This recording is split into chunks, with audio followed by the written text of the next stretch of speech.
Now, when I teach my classes, I introduce a easy framing topic, which is good money versus bad money.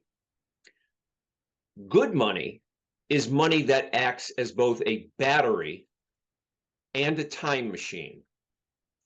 If you have money that can store the value of your labor, then you have one aspect of good money.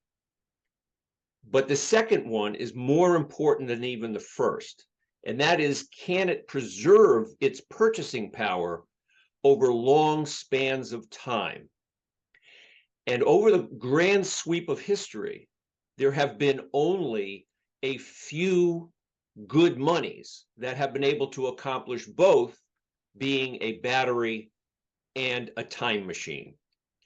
And the one that has survived everything, every change, every generation, every war, every cataclysm, there's only one, and it's called gold, G-O-L-D. It's not Bitcoin, it's not Dogecoin, it's not the US fiat dollar, it's not anything that is emanated by a printing press. Because printing press money, also known as ex nihilo money, meaning out of nothingness, can be printed at the whim of the government. And we've seen that. We've seen that in the last couple of years. We've just printed. What have we printed? 30% more money than we had?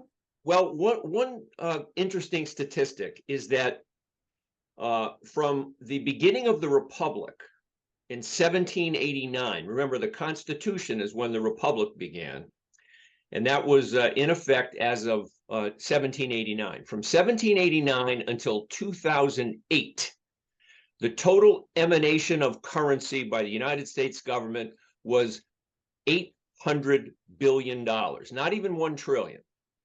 Since 2008, the balance of the Federal Reserve has gone up by a factor of 10.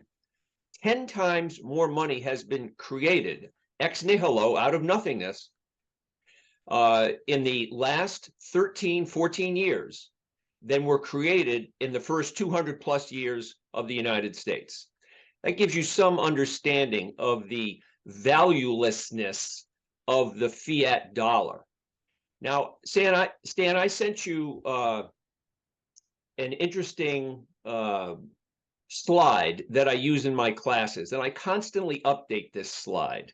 And I don't know if you're going to be able to. We're going to put that on your page so people will be able to access that. Not a problem.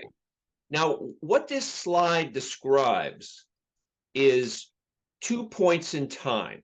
One is 1915, when an individual could purchase a Model T automobile for the grand sum of $825. Now, $825 back in those days was worth 42 ounces of gold. Now, let's fast forward to 2022, December 16th, to be more exact.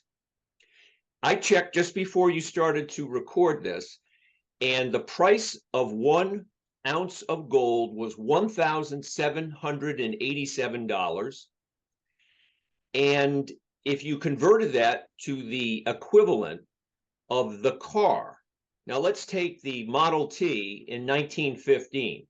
It had very few bells and whistles, but let's say today's equivalent thereof would be a 2022 Honda LX Accord. That car can be purchased for cash for $28,206. I checked with a local dealer just before recording time. So that's $28,206 divided by $1,787, which is exactly 15.87 ounces of gold. So you could have purchased a Model T for 42 ounces of gold all the way back in 1915. But if you had simply taken, or your great-grandfather had taken, and let's say buried in the backyard, 42 ounces of gold, and with a treasure map for you to dig up when you were, say, 30 years old, and you take the money, you take the gold down to the Honda dealership, and you'd be able to buy not one, not two, but 2.x Honda Accords. Now, that's what I call preservation of purchasing power. Hey, Stan the Annuity Man here. Did you like that little taste of my podcast, Fun with Annuities? Hey, if you want to see the full version, click the link and watch the whole darn thing. Remember, Fun with Annuities. Living the reality, not the dream.